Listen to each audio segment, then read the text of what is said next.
The hidden ingredient in ice cream, especially in commercial ice creams, which makes it so that your fluff almost like air. Takes up space. Air. So commercial brands put as much as 75% to 100% air in their ice cream. And here's like the term for air, if you want to impress anybody, a culinary person. Let's hear it. The term for air in ice cream is called overrun. Overrun. So commercial ice cream companies have anywhere from 75% to 100% overrun. Ours is somewhere between 20 and 30. Yo, Philly, listen up to all our small business owners. Not just our small business owners, also our entrepreneurs, our creators, our dreamers, our doers. This is Small Business Saturday. Every week we're dropping knowledge about small businesses. Man, you know what? Just listen to the podcast. But we try to do a cool intro. But however, we promise the podcast, we will be dropping gems, we will be dropping knowledge, we will be dropping tools you need to succeed in your small business. All right, so every week, every Saturday, stay tuned with Small Business Saturday. Let's get it.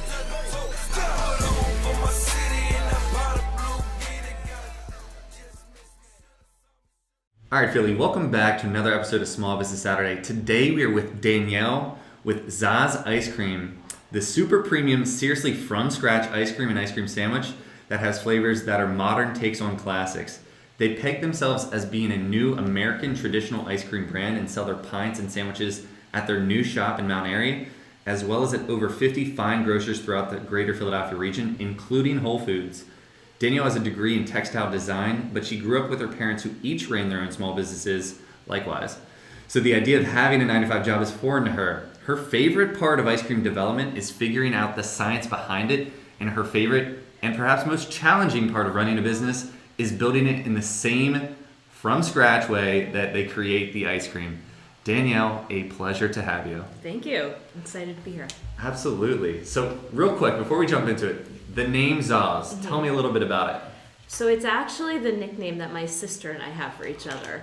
So her name is Rebecca, and she does not live in Philly, but she's a big proponent of the business. But when we were younger, we wanted a name to use for each other, and clearly you can get Za from Danielle and Rebecca, right? Yep. Yeah. So anyways, we tried to come up with so many different iterations of Danielle and Rebecca, and nothing was really jumping out at us. So we saw the name Za somewhere and decided to use it for each other. So we use it interchangeably, so we're each Za.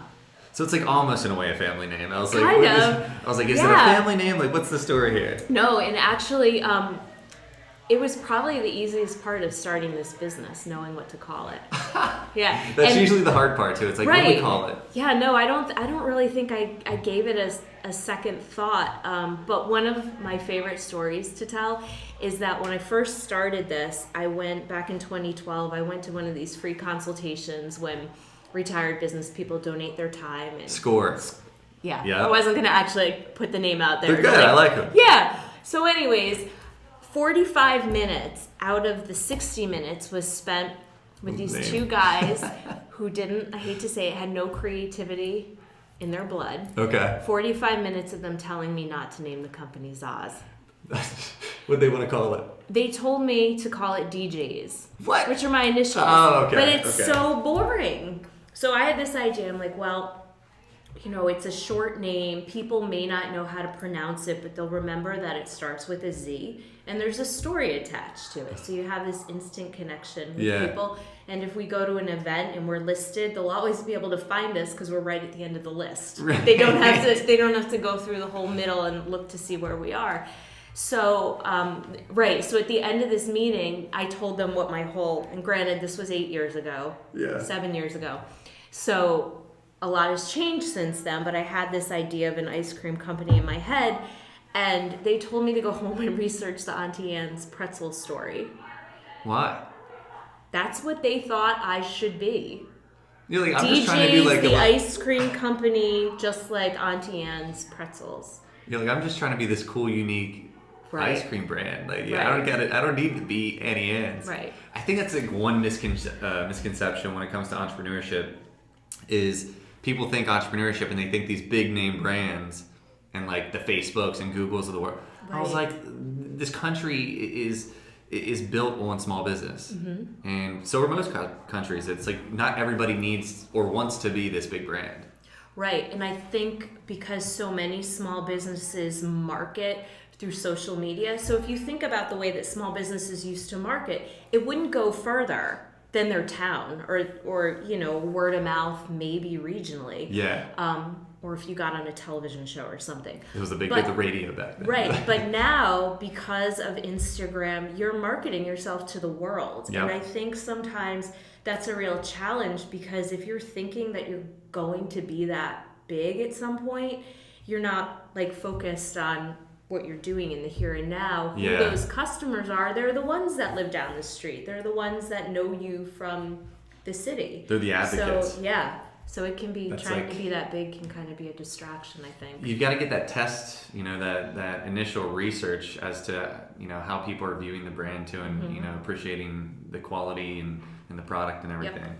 So you're talking back 2012. Mm-hmm. When's the actual like official start? Like when did you guys launch? We got our LLC in 2011, I think. And then we rolled out our ice cream truck, and we started selling at farmers markets between 11 and 12. It's all kind of blurry because I think probably if I were to ever start another business, there'd be more like formal milestones. But when you're kind of just starting it and testing the waters, there's not really like a formal start button. At least there wasn't for us. Was it treated very seriously as a formal business, or was it more so like hobbyist at the time? It started as a hobby. Okay. So I was working a different job and was making ice cream on the side. And Aren't you tired of making ice cream? No, I'm just kidding. no, I mean you must love it. You've got to love it. I do love it. You got to love it. Yeah, it's my favorite part, the development. And when you're running a business, you don't always get to do the fun stuff. I'm excited to ask you about like making new flavors too. Yeah. So yes, so it started as a hobby, and I was still working my other job even when I started selling on the weekends at farmers market. So there was this strange like working one thing, doing this as a side project, and then eventually it turned into a full-time job. I think you see a lot of businesses start like that too, and it's like Yeah. once you get to the point where a lot of people say once you're making enough money at the other job is when you leave, but some people, I mean, if you're just completely unhappy doing what it is you do 9 to 5 Mm-hmm. and would seriously take a big pay cut and just live, you know, by the lowest of means to get by, then do it. Like Yeah. the quality of life is going to be so much better, even if you're working more and getting paid less. Like why not? Yeah. So That is sort of what happened to me. okay. Yeah, I mean, I was working for a stained glass company. My background is in textile design, so Makes sense. Same thing. And the recession hit our studio probably between, I don't remember exactly, 2009, 2011, I guess, when I was doing this as a hobby. And a bunch of us were laid off and rehired as work came and went. And I was one who was laid off and rehired twice. And the first time I was laid off, I was like, I took it so personally. I was like, I'm never going to be able to pay my bills. What am I going to do? And after I calmed down and like sort of saw that I would be okay, Yeah. I was like, well, I don't know when they're going to call me back to work. So why don't I start exploring this ice cream thing more seriously? Because I've been talking about doing that, just haven't had the time because I'm working a 9 to 5 job. So I think the first time I was laid off, it was maybe about 6 weeks, and I figured out, okay, so I need to be working in a commercial kitchen, and I need this license and that license from the city. And then they called me back to work, so I went back to work for them.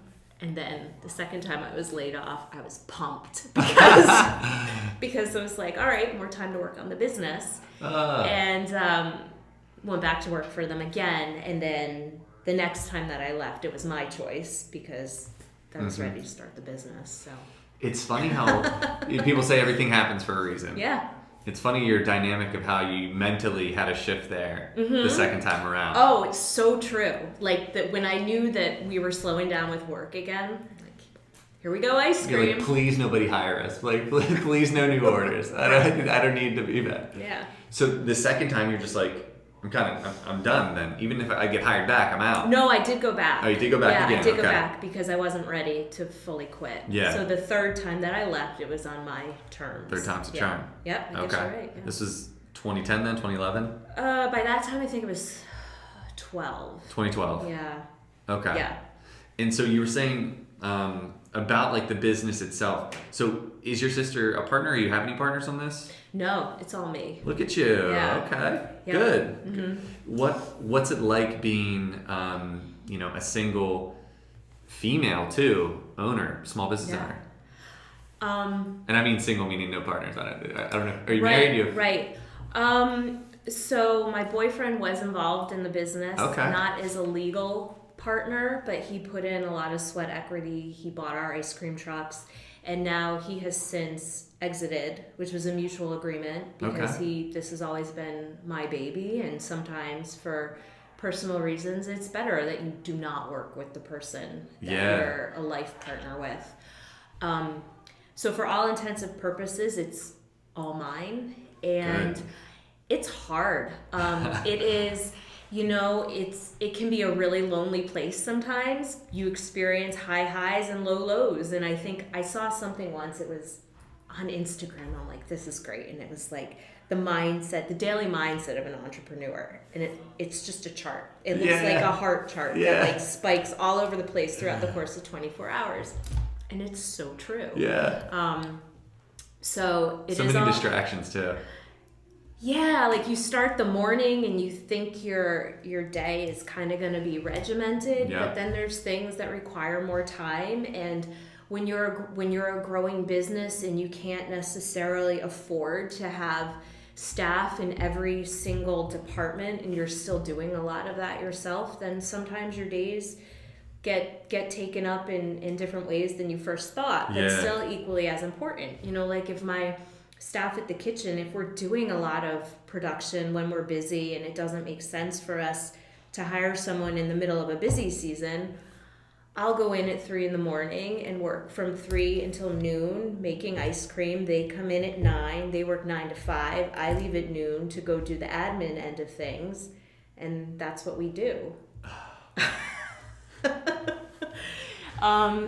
Talk about wearing many hats. Yeah. What are the different hats that you wear as a small business owner? When it first started, it was developing the flavors. It was making the ice cream. It was selling the ice cream. It was finding the events that we would do.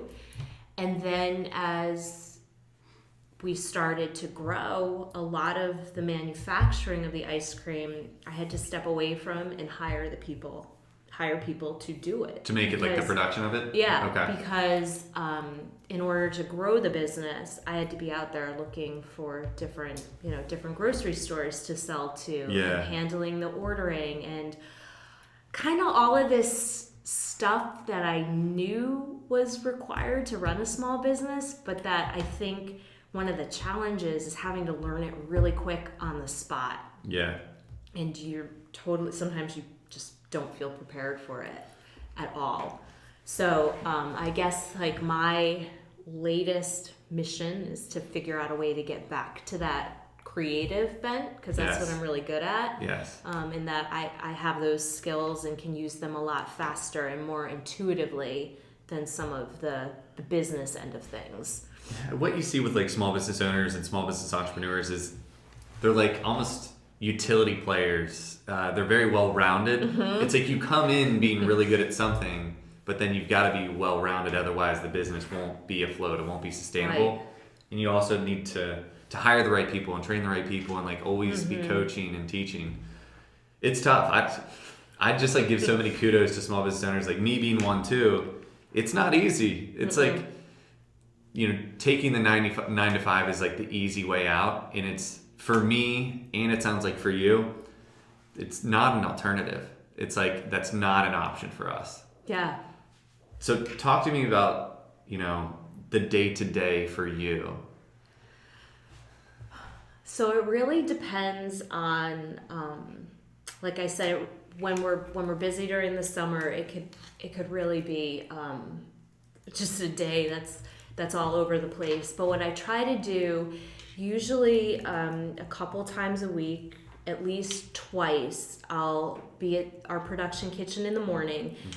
And because it's a very small space, I don't have an office there, and it doesn't really work for me to be sitting there in the way of everybody trying to do computer work. So I'll be there in the morning to sort of start the earlier shift, to meet with our employees, and we don't have many. At the height of the season, we usually have at most 4 people making ice cream. So I'll spend some time there in the morning, talk about what's going on that week, anything that needs attention, meet with my production manager to sort of troubleshoot anything we see, try to project what may be coming in the next few weeks. And then I'll usually go and do like any of the other things, emails that have to do with accounts, grocery store accounts. It used to be I'd have to answer all of our booking requests with our ice cream truck, do all the scheduling for the street festivals, and make sure that was all set and ready to go. But because we're phasing out that side of the business, a lot of my time now is spent. The event side. A lot of my time now is spent moving more towards planning for the retail shop. Yeah. Okay. With I guess backtracking a little bit, because I'm always curious to hear like the grit of starting the business. So like 2011, 2012, like you're just getting some final pieces together. Yeah. Walk me through that timeline. So that time, when we first started, I was borrowing space in a bakery warehouse kitchen. Where at? So in Wynmoor. So just outside of Philly, just outside of Northwest Philly. So this is when I still had my job. So the bakery was basically doing production baking from 5 in the morning until noon, and no one was in there from the afternoon. So I still had my job. I was working from 7 until 3:30, and then they very graciously gave me a shelf in their walk-in freezer, one little shelf, probably not much longer than 4 feet long and probably 2 feet deep. Yeah. And I would go in there with my 2 little ice cream machines and make ice cream from 4 in the afternoon until 8 o'clock at night. That's 9 great. O'clock at night. And that was a licensed facility. It satisfied what I needed to be able to sell at markets. So I was there for about a year. And then the next step was renting the kitchen at a private school because the kids like a high school or something? Yeah, it was basically all grades, 1st through 12. Oh, nice. Yeah, that was interesting and challenging for its own set of reasons. You're teaching home ec too. I mean, like these kids would come in and try to figure out what was going on, and there were a couple times, just having to like chase them out of the kitchen, or they would use, the freezer, put soda in there, and forget that you couldn't put a can of soda or a bottle of soda in the freezer. And wait, what do you mean? Why? Because when it freezes, it explodes. Okay. So then there's just like gets in your stuff. Ice cream? Yeah. Well, no, it was a separate freezer. We eventually put locks on things, but that like I think I would be stealing all your ice cream in high school. I mean, everything was locked after a while. But like that's sort of the thing. I think that people have to remember that you're not going to have this perfect setup from the get-go, and if you really want it, you'll figure out a way to do it. Yeah. So I basically, when you talk about the grit, I would be there, I don't know, some mornings like 4 or 5 in the morning. 14 hours later, I'm still standing in front of the ice cream machine. So at this point, you'd left the job. Yeah. Okay, yeah. I left the job. I was doing this full time. It was just me. I didn't have any employees at that time. Yeah. And basically, 12, 14-hour days running an ice cream machine, hand packing pints. And then eventually our first employee I hired somebody to help me bake cookies, because we were making ice cream sandwiches. Oh, yeah, okay. I was like, little new revenue stream here, the cookies. Well, I had always done the sandwiches because, who doesn't want an ice cream sandwich? Who doesn't want an ice cream sandwich, especially when you're making the cookies yourself, too? Yes. There's a lot of stuff on the market that's just not great in terms of novelties. I was thinking, if we're going to do this, we're going to make the cookies. We make the ice cream, so we're going to make the cookies, too. Side note, Danielle brought ice cream sandwiches, and I'm really excited about that. I just had to mention. Yeah. What's the favorite ice cream sandwich? Because I know you were saying you have a bunch of different flavors. I have one staff member that always likes to remind me that we have a particular one that's award-winning. We went to this WHYY dessert festival, Best of the Chefs dessert thing a couple years ago, and it won. And it's our salted toffee almond graham cracker. It's a graham cracker square that's been covered in butter, brown sugar, toffee, sliced almonds, and a little bit of salt. So it's got that sweet salty combo, and then it's got vanilla ice cream between it. That's like a whole thing. That's a whole. People that's a mouthful. Seek us out for those. And then I think the other one that I brought you, it's our version of an Oreo cookie. So it's a dark chocolate wafer. We figured out how to make cookies that taste like Oreos and better. Delicious. Because one of my favorite ice cream sandwiches to eat as a kid was the one that was like the giant Oreo with the cookies and cream between it. Yeah, same. And we're gonna make that just better. And then that one, we make it two different ways. We have sweet cream ice cream, which is like, imagine the Oreo sandwich, or we make it with coffee ice cream. So that's a current bestseller. Caffeinated? Mm-hmm. A little pick me Just up. a little bit, not much though. It's funny how many kids like coffee ice cream, and I don't think ever once I've heard a parent call up and say that their child hasn't been able to sleep at night. They're all wired because of coffee ice cream. Talk to me a little bit about the brand building side, like the sales side. Mm-hmm. So you're going to farmers markets and like shows, events? Yeah. So when I started the business, I knew, number one, didn't have proof of concept. Had never made ice cream before, had never run a business before, and didn't really have the money to have a year-round retail shop. Yeah. So I knew that because we weren't going to have a shop where we were going to make a concentrated amount of money between April and September, we needed to engineer the business so that it could go year-round. So that's why from the get-go we put a high priority on selling in grocery stores. From the beginning? From the beginning. Okay. Yeah, so in addition to, we used farmers markets and our ice cream truck as our retail component of things, but we also from pretty much the first month started going around to different food co-ops and artisanal markets and pitching our product to them. So that's really what set us as being manufacturers and a wholesaler, because I wanted to have that grocery store element of our business. So things worked hand in hand. You know, people knew us from the food truck events, and then we would tell them what grocery stores they could go to. Yeah. And vice versa. Where can I see these food trucks that you have? Because you're now transitioning into retail, but is it on your Facebook or Instagram? There might be a picture. It's probably, I think if you go on Instagram, we might be able to find one. I probably have one on my phone. For everyone listening, in the blog and the email and social media posts, we'll put some good pictures. Oh, there's the Oreo sandwich. This is so visible. Yes. We should have done the video with you guys, gotten out there. We can do one once we get the shop, like once we get more activity going at the shop. Yeah. Since everything is really more or less grab and go right now. Yeah, for everyone listening, talk about the shop real quick. So my desire for a long time has been to not be quite as mobile and to find a space to have a brick and mortar. And the number one question that we've been getting probably for the last 3 years at every event that we go to is, where's your scoop shop? Where do we find you? Yeah, because a lot of the events that we did, we weren't like a regular food truck where we were going out numerous times a week. We'd mainly go out once or twice a month to a really big event where we could sell a ton of stuff. Yeah, like what for maybe some of us? Like a night market. Okay, yeah. Street festivals. Do you come to the Second Street Festival? We did that last year. Okay, cool. Yeah, we did that one last year.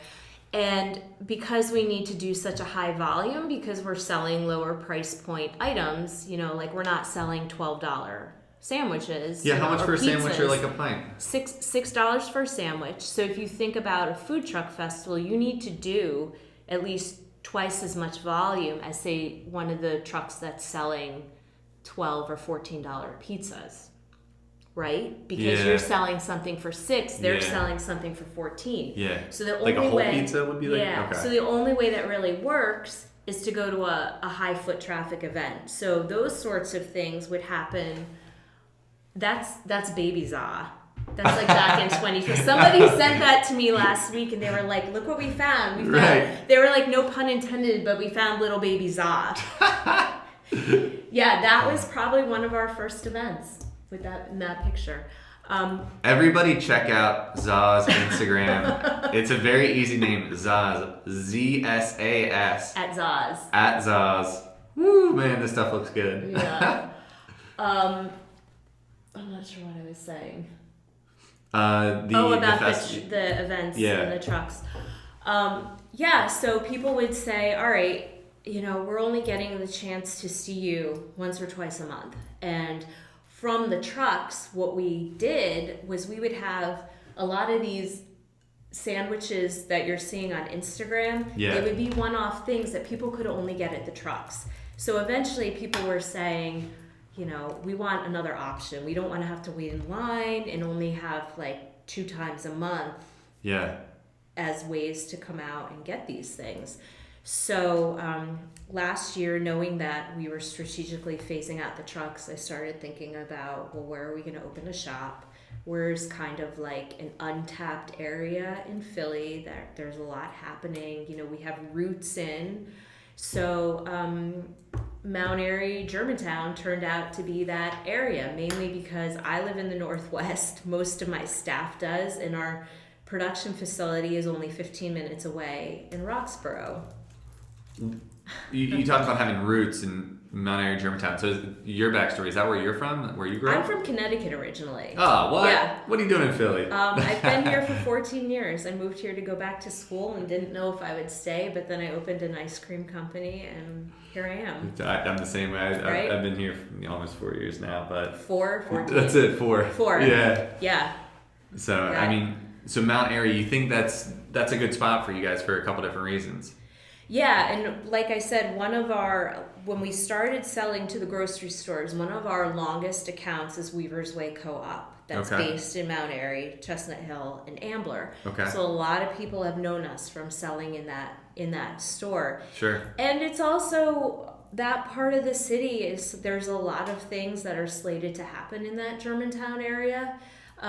So it's kind of exciting to be somewhere. It's challenging because we have to be our own destination, right? Right, Like, exactly. We're not like in Fishtown where there's restaurants. I was like, can you put one down the street for me? Like, Right, please. yeah, we're not there. We're not in Center City for reasons being, can't really afford that kind of rent So right now. expensive. So I found this place in Mt.Airy, and it's not in the heart of Mt.Airy, it's more towards the Germantown area. And at the time I thought I was going to be looking for a larger production space.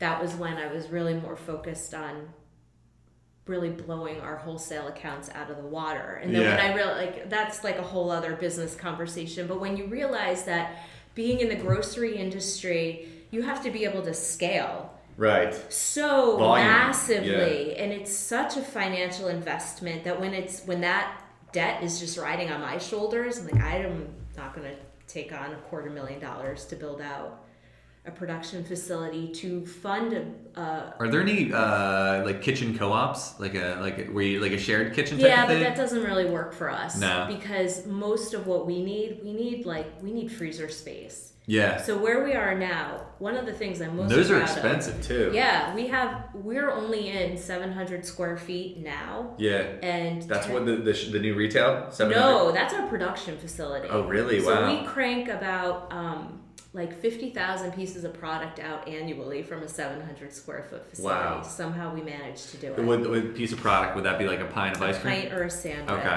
Yeah, probably even more than, probably closer to 60 or 70. What are the product variations as far as I'm a consumer? What all can I buy from you guys? Well, right now, it's either a pint or a sandwich in grocery stores and at our retail space. So eventually, what we're currently working towards is turning that space where we're just operating as a grab and go into a full out scoop shop. So that's a matter of doing licensing and some updates to the space. So eventually it'll happen, but right now you can come in and you can get a pint, which in a flavor that you'll not see anywhere else. Yeah. Like 2/3 of the pints that we sell at the shop are flavors that grocery stores don't and won't ever carry. And same with the ice cream sandwiches. We make a bunch of one-off stuff that people can't get anywhere but through us directly. I'm really excited about the whole ice cream sandwich thing. I just love ice cream sandwiches. What's more popular, the ice cream sandwich or the pints? Oh, that's a good question. And then which flavor of each, the pint and ice cream sandwich, is also most popular? Yeah. So, we're seeing like an even split About a at the 50-50. retail spot. Yeah. But when we used to do events, we used to offer like these little single serve cups of flavors, which we offered in the pints or the sandwiches, and eventually people just wanted the sandwiches. So we are known for these sandwiches, but now that we're offering unique flavors in pints too, it really is a 50-50 kind of split. Other question then would be, so like let's say I'd come up to you at an event and you had the truck there. Like there's certain flavors or names that probably catch people's attentions. So what's most popular of that? But then secondarily, what's most popular for the repeat because it was so good that like they gotta have it again? Right, so it is those graham crackers that we talked about. That stands out. Yes, and we also make this one sandwich that'll be coming in the summer. It's our buttered brown sugar peach ice cream between these chewy graham cracker bars. So one of the things that I love doing, that I'm good at doing, and I think really serves us in the sense that I have no culinary training, is that I just figure out, just put it together. Yeah, and figure out the effect that I want. Yeah. So knowing that I used to hate fruit ice cream when I was a kid, because you'd eat a pint of something like strawberry and get this flavorless icy chunk of fruit. Yeah. So I figure out ways, like, how are we going to do this so that the ice cream is not icy if you're adding coffee to it, or so that the strawberry is not a flavorless chunk. So basically, because I was a blank canvas for all of this culinary pastry stuff and had to figure it out, we're now making things that work with ice cream because I didn't know any other way to do it besides just toy around with it. Yeah. I had no preconceived notions. I didn't come out of culinary school. I never worked in a restaurant before, never did pastry before. I just knew what the end result needed to be for it to be good, and we worked backwards to point A. That's a good point. Yeah.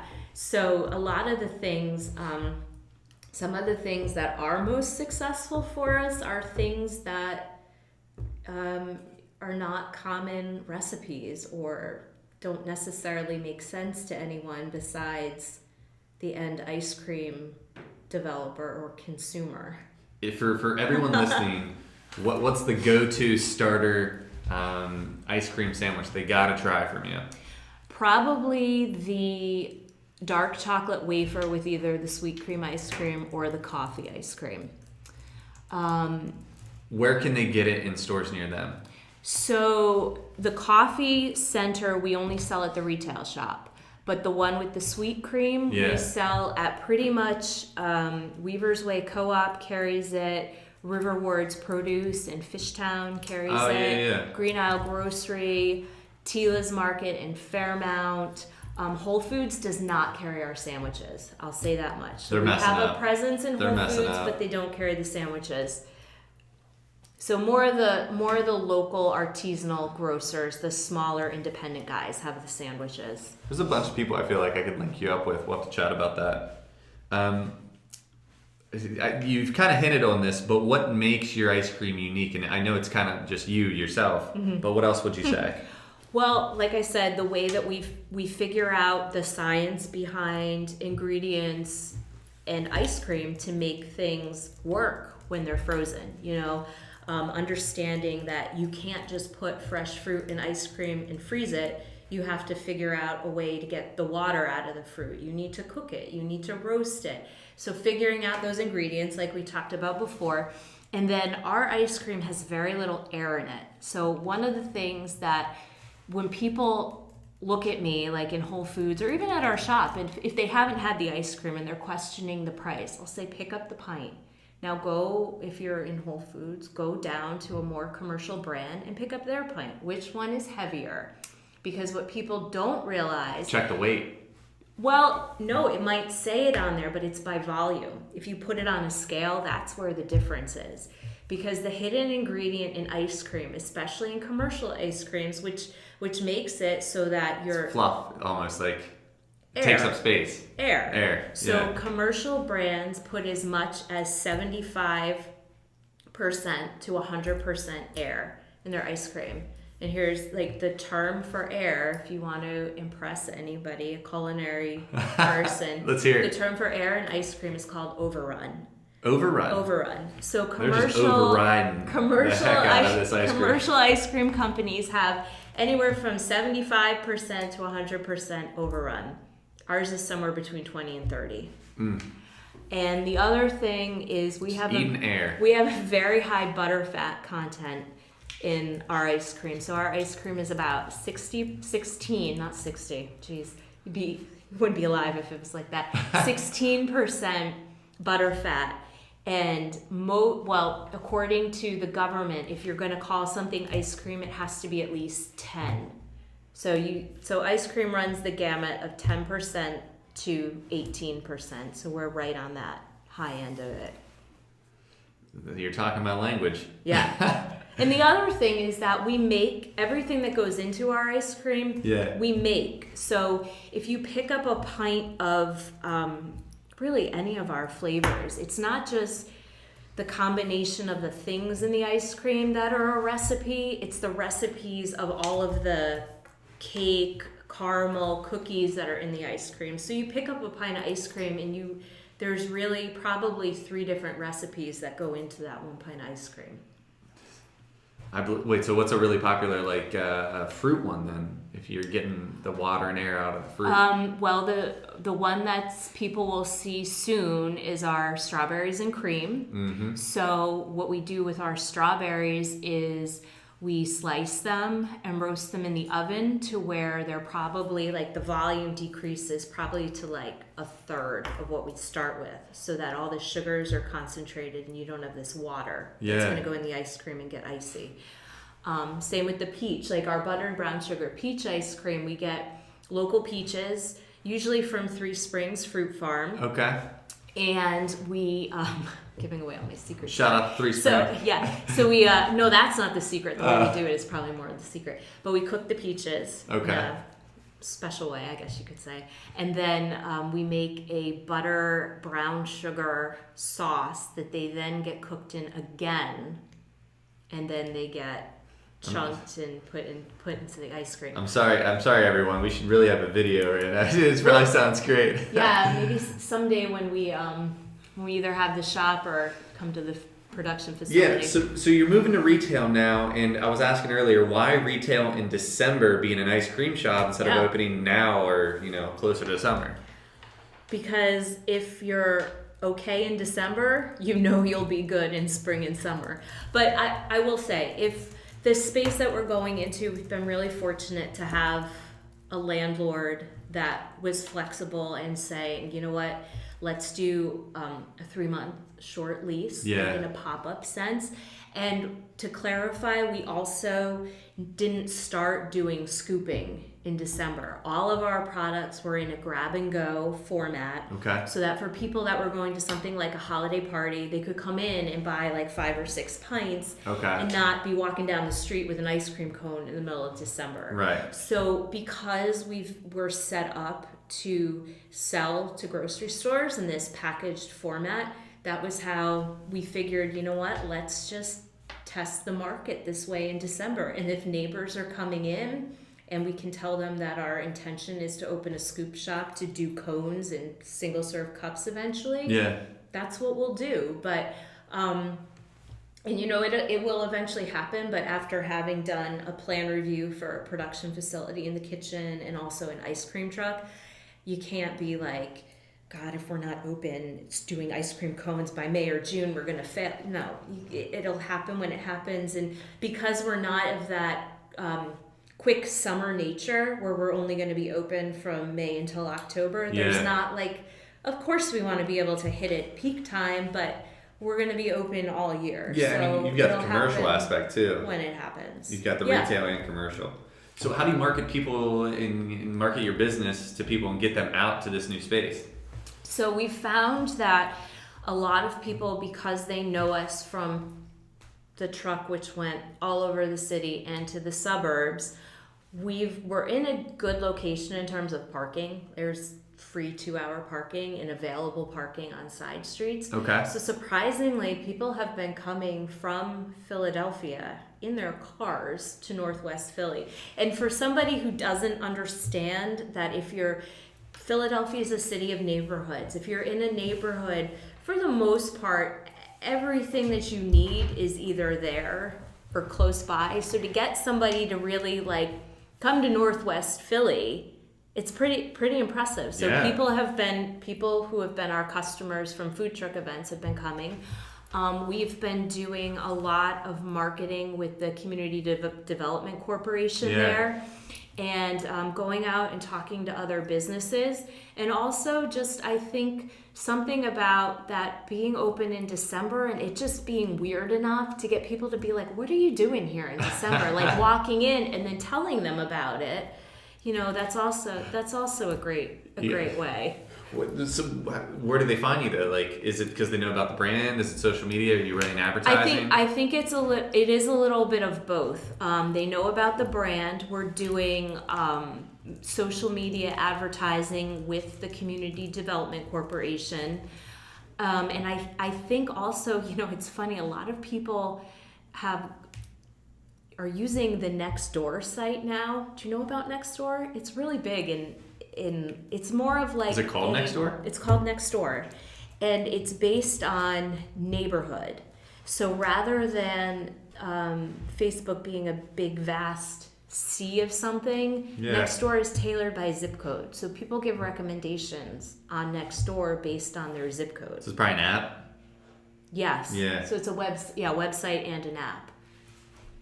But really, that marketing is something, I mean, I'll be honest, it is a real challenge when you're no longer at an event where people are just going to show up, where 30,000 people are going to show up, and you have to figure out how you are going to do that marketing. And sometimes with social media, not necessarily showing everybody who follows you all of your posts. Yeah. Sometimes it really makes me want to go back to old-fashioned newspaper advertisements and direct mail marketing, and I don't know. I mean, sometimes it's refreshing to get a nice piece of something in the mail. So yeah, I know you're all about social media, but I'm I'm honestly thinking I might do something sent out to people in that zip code. Just send me a scratch and sniff. Something like ice that. cream sandwich. That'd be cool. People are so used to getting the junk in their inbox that I honestly think maybe going back to some of the old-fashioned marketing will be. No, I can see that being a thing. I can actually see that being a thing.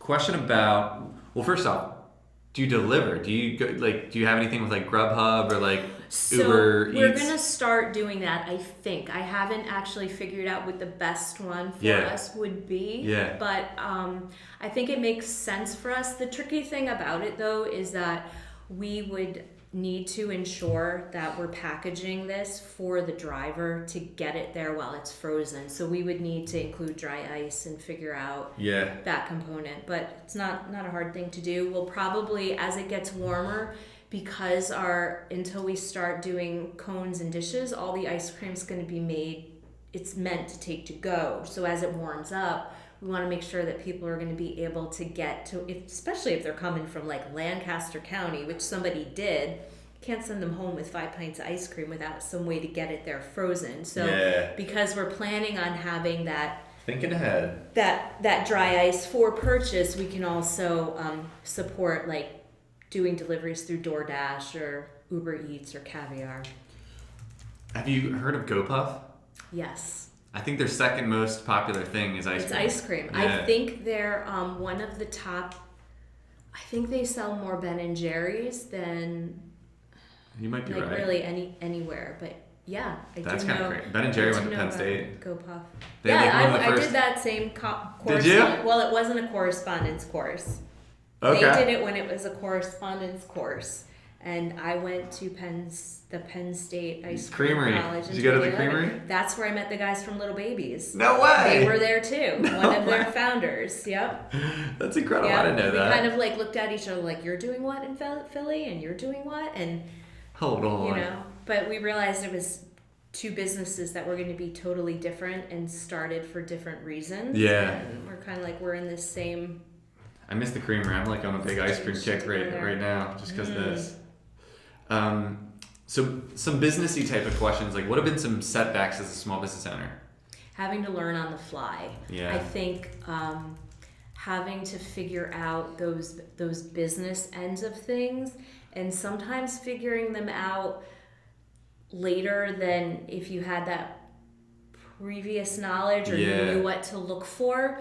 And I guess learning those things by experience. And sometimes that can be rough. Yeah. You don't know what you don't know. You don't, exactly. Yeah. What have been some big accomplishments that you're really happy about? Just continuing to be able to like do this much volume out of such a small space. It's not ideal, but I'm proud that we've figured out a way to do it for so long.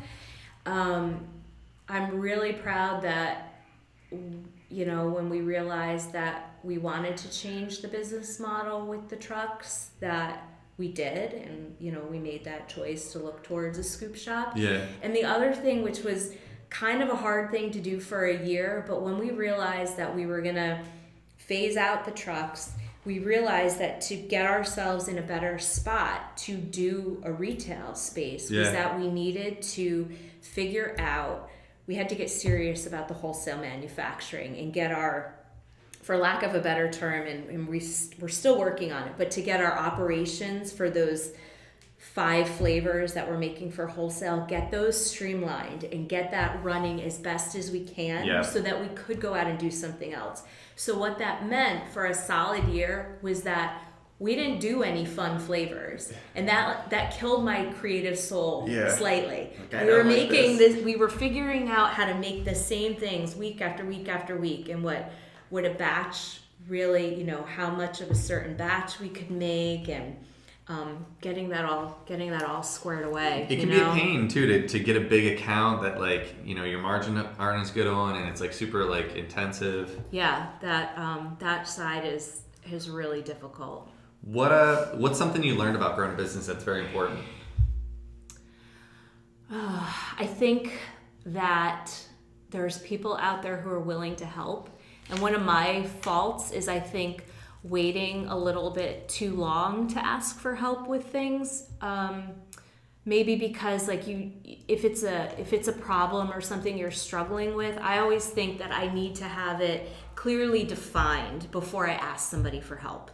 You know, like I need to know exactly, let's say for example, exactly how much money I need or what I'm going to use it for. And that really slows you down, and being able to go to somebody and say, I don't know how to do this. Yeah. Can you help me? Yeah. So I think that's definitely a personal challenge, but I don't think it's uncommon among small business owners. What's the best thing and the hardest thing about being a small business owner? I think, well, the best thing is that you really do have the ability to create something and to shape it, and to realize that in some small way, I mean, ice cream is an easy thing to do this with, you're making somebody's day better. And it doesn't necessarily, maybe it's not ice cream. Like I always say to people, well, I'm not selling insurance, so of course you're going to want to talk to me, or you're going to want to try my product. But even if you were selling insurance, if it was your own business, you still have the ability to connect with a person and to make their day better somehow, because you're a small business. You're doing it on your own terms. You're not like following a, I mean, you do need like some sort of protocol, but you're not following a protocol that somebody else gave you. You control it. You control it. And I think the hardest, your question was what the hardest thing is. I guess like also having to learn on the fly, and it's also having to be vulnerable with the people that are working for you, because like for example, my staff they've all come from places that are established businesses. So one of the hardest things for me is to tell them I don't have it all figured out. Yeah, I don't know. and to get them to like be okay with that. And it's a huge thing, and I'm so thankful that they have been. Yeah. Because I don't have all the answers. I'm learning this on the fly for the most part. So what's next for Zaz? Well, focusing on our shop, getting it to the point where it is going to be a scoop shop, and probably a huge thing that we have to figure out is finding a new production facility, because at the 700 square feet that we're at right now, we won't cut it. We're capped. We've been capped for like 2 years now. Oh, geez. But somehow we still make it work. But finding, a production facility where we can be more efficient and effective, store things rather than like get in ingredients as we need them, and just to have more of an open space to work where we're not quite so on top of each other. And where can people find you in person and online? Well, in person, we are open every weekend at 6616 Germantown Avenue in Mt.Airy. So we're open Friday through Sunday, and those hours and days will increase as it gets warmer and as we begin to be a full-out shop. And then online, they can find us at zazicecream.com. That website is under construction. We are rebuilding it, but there's a sign-up form for our newsletter. So people sign up, drop us their email. Send the ice cream in the mail. Right, exactly. So that's the website. And then we're most active on Instagram at Zaz, because we're a very visual product. Very visual. You kind of want to see like all the good stuff. Any questions, last comments, anything for everyone listening? Piece of advice? Questions or comments? Aside from making sure that you're eating like real ice cream. Eat good ice cream. Not good ice cream, but real ice cream. There's so much. No air. Don't eat no air. No water. Regardless of whether you want to eat the entire pint and feel like you should because it's only 300 calories, like Halo Top. Just eat the real good stuff. Treat yourself. Be good to yourself. Eat the good stuff. Eat the good stuff. I like that. Because ice cream's been around for so long. Like some of like the frozen dessert stuff, it's just a flash in the pan. Like froyo and you deserve it, everyone. Rolled ice cream, the real stuff. Yeah. Last thing, do you have any? That's it. I don't have any other questions. I think this is great. We learned a lot about you and the business. Do you have any questions for me or us or Small Business Saturday? I don't think so. I think this is fantastic what you're doing. Cool. I think Likewise. A lot of us don't really get the chance to sort of sit and think about where we've been and how far we've come. Like when you're in it day to day, you don't always see the progress. It doesn't feel like progress. Yeah. Sometimes it feels like you grow a little bit and you plateau for a while, and you grow and you plateau. Yeah. But then when you talk to people, like people that come into the shop now that bought from us when we were at our very first farmers market, and they know you from like a flavor that you made back in 2011, which was probably not great, but they still bought it and supported you. You really do see how far you guys have come a long way here. Yeah. You got all these crazy flavors now. They're like, this is great. Not even that, but like I never would have thought, 2011, like I'd be sitting and like knowing how to read a profit and loss sheet or how to do QuickBooks or, you know. So it's not just the face of the company, it's all the behind the scenes stuff too. Yeah. That you realize how far you've come. Well, congrats. Thanks. A lot to come still. Oh, totally. Well, yeah. I tell people too, I'm like, we've never been a business that's like, we're at a great point, let's just sit and coast. No. Let's let's be happy. No. And it's because we're going retail. We've never had the luxury to be like that. We've always been like bootstrapping and what's the next thing? We got what's the next challenge? Yeah. So likewise. Yeah. Well, thank you. You're welcome. Thank you. Danielle, this is a pleasure.